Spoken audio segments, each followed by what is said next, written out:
देखिए, बजट जो है वो पूरे देश का बजट है। और अगर बजट में 2.25 लाख करोड़ रुपए किसान व ग्रामीण विकास के लिए रखे गए तो उसमें हरियाणा नहीं है क्या? अगर 3 लाख करोड़ रुपए महिलाओं से जुड़ी योजनाएं के लिए रखे गई, महिलाएं हरियाणा नहीं है क्या? अगर 2 लाख करोड़ रुपए युवाओं के लिए रखे गए तो उसमें हरियाणा नहीं है क्या? तो जितनी भी योजनाएं हैं सब में हरियाणा भी शामिल है। लेकिन ये बात कहना कि हरियाणा के लिए नहीं रखा गया, मैं समझता हूँ बिल्कुल गलत बात है, आधारहीन बात है, जिसका कोई औचित्य नहीं है। और ये बजट जो है वो अर्थव्यवस्था को मजबूत करने वाला बजट है। और अभी तक जो बजट और भी प्रस्तुत किए गए, देखिए चुनाव से पहले भी जो बजट प्रस्तुत किया गया वो भी लोक लुभावना बजट नहीं था, वो भी अर्थव्यवस्था को मजबूत करने वाला बजट। और माननीय प्रधानमंत्री जी ने 5 ट्रिलियन की अर्थव्यवस्था की बात कही गई, तो ये उसमें एक मील का पत्थर साबित होगा। और जो बजट प्रस्तुत किए जा रहे, अभी आप देख रहे हैं कि जो ग्रोथ रेट है दुनिया की, जो ग्रोथ रेट है उसमें भारत की ग्रोथ रेट जो है वो दुनिया में बहुत ज़्यादा है, यानी कि 8% है। और जबकि चाइना जैसा जो देश था जो कि बहुत आगे था पहले, आज वो भी हमारे से लगभग पीछे है। यानी कि चाइना से लगभग हम 2 गुना स्पीड से आगे हैं, और अमेरिका से लगभग 3 गुना स्पीड से आगे हैं, और इंग्लैंड से लगभग 6 गुना स्पीड से हमारी ग्रोथ रेट है। तो ये उसी का परिणाम है कि हम लोक लुभावना बजट प्रस्तुत ना करके एक ऐसा व्यवहारिक बजट प्रस्तुत कर रहे हैं जिससे प्रगति की जो दर है वो उसी प्रकार से बढ़ी रहे। शंभू बॉर्डर पर आज सुनवाई है सुप्रीम कोर्ट में। देखिए, सुप्रीम कोर्ट जो भी आदेश देगा उसका पालन होगा, पर हम जो हमारा कहना है वो ये है कि हर व्यक्ति को अपनी बात कहने का अधिकार है। और अगर कुछ लोग इस प्रकार की बात कहना चाहते हैं तो वो निश्चित तौर से बात कहें। आंदोलन करने वाले लोग भी अगर बात करना चाहते हैं तो वो स्वागत है उनकी बात का। लेकिन अगर इस प्रकार की जिद है कि हम ट्रैक्टर ट्रैली के साथ जाकर बात करना चाहते हैं तो मैं समझता हूँ वो सही नहीं है, क्योंकि अवस्था पैदा करेगी। जिस तरह से पूर्व मुख्यमंत्री के बीच में ट्विटर वार चल रहा है, ये सभी एक्स वार चल रहा है, क्या कहना चाहिए? नहीं, निश्चित तौर से नॉन स्टॉप हरियाणा है।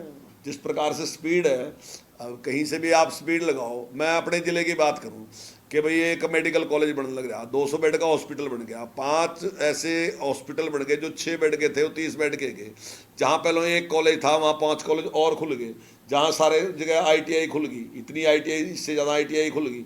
तो ये सारी व्यवस्थाएं, जो चाहे पुल बनाने की बात है, चाहे सड़क बनाने की बात है, जहाँ कभी सोचा भी नहीं था एक्सप्रेस हाईवे बनेगा, आज वो कैल से लेके और ताजेवाड़े तक एक्सप्रेस हाईवे 1200 करोड़ रुपए से बनने लग रहा। और जिस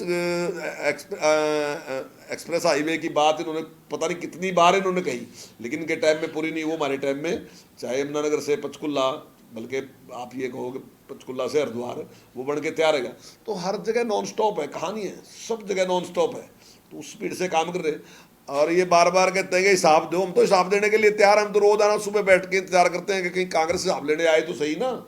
पर लेकिन वो अपने बयानबाजी करते जा रहे, उन पे कहने के लिए कुछ नहीं है। हम तो कहते हैं कि एक मंच पे इकट्ठे आओ तो वो 5 अपने काम बताएं, 25 हमारे से ले। सर, हरियाणा के किसानों से एक मीटिंग हुई, कहीं ना कहीं वो पॉजिटिव मीटिंग थी, पर उन्होंने कहा कि हम सोच विचार करेंगे उसके बाद अपनी स्ट्रेटेजी जो बताएंगे। तो लग रहा है कि नाराजगी जो है वो चल रही है। देखिए, हमारी हमेशा पॉजिटिव सोच रही है और हमारा पूरा प्रयास रहा है कि किसान के लिए जो अच्छे से अच्छा हम कर सकते हैं, मजदूर के लिए जो अच्छे से अच्छा कर सकते हैं, वो हमारा पूरा प्रयास है करने का, और वो प्रयास हम कर भी रहे हैं।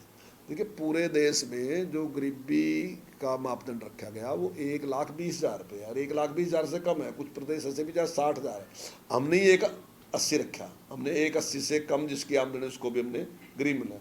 आयुष्मान भी हमने, मैं समझता हूँ पूरे देश में सबसे ज़्यादा हमने दिए। तो चाहे वहाँ किसान की बात है, चाहे वहाँ मजदूर की बात है, उसके लिए हम बेहतर से बेहतर काम करते हैं। चाहे किसान की फसल खरीदने की बात है, हम 14 फसलें खरीद रहे हैं। चाहे किसान को मुआवजा देने की बात है, हम किसान को मुआवजा देने में भी पिछली सरकारों के मुकाबले में 10 गुना से भी ज़्यादा है। उन्होंने 1150 करोड़ रुपए दिए, हमने 12,500 करोड़ रुपए दिए। तो हम किसान के लिए भी मजदूर के लिए भी पूरा हमारा प्रयास है। हिसार में किसानों का धरना चल रहा है सर, वो यही बार बार मांग करे कि मुआवजा नहीं मिल रहा, भावांतर भरपाई के पैसे नहीं आ रहे। देखिए, वो तो सारी रिकॉर्ड की बात है। अब ठीक है, कहीं ना कहीं सिस्टम में कोई गड़बड़ रहेगी, कोई 2 किसान की दिक्कत है कि, हालांकि उसकी भी हम इंक्वायरी करवा रहे हैं। अगर कोई भी ऐसे किसान, कुछ जगह इस प्रकार की बात हुई, तो अगर कहीं भी कोई किसान बचेगा तो निश्चित तौर से हमारा प्रयास लास्ट तक यही रहेगा कि उस किसान को मुआवजा मिले, अगर उसका नुकसान हुआ है तो। लेकिन ये तो रिकॉर्ड की बात है कि हमने कितना पैसा किसान को दिया। हमसे जुड़े रहने के लिए हमारे YouTube चैनल को सब्सक्राइब करें और नई वीडियो की नोटिफिकेशन के लिए बेल आइकॉन को दबाएं। अगर आप ये वीडियो Facebook पर देख रहे हैं तो लाइक जरूर करें और ज्यादा से ज्यादा शेयर करें। धन्यवाद।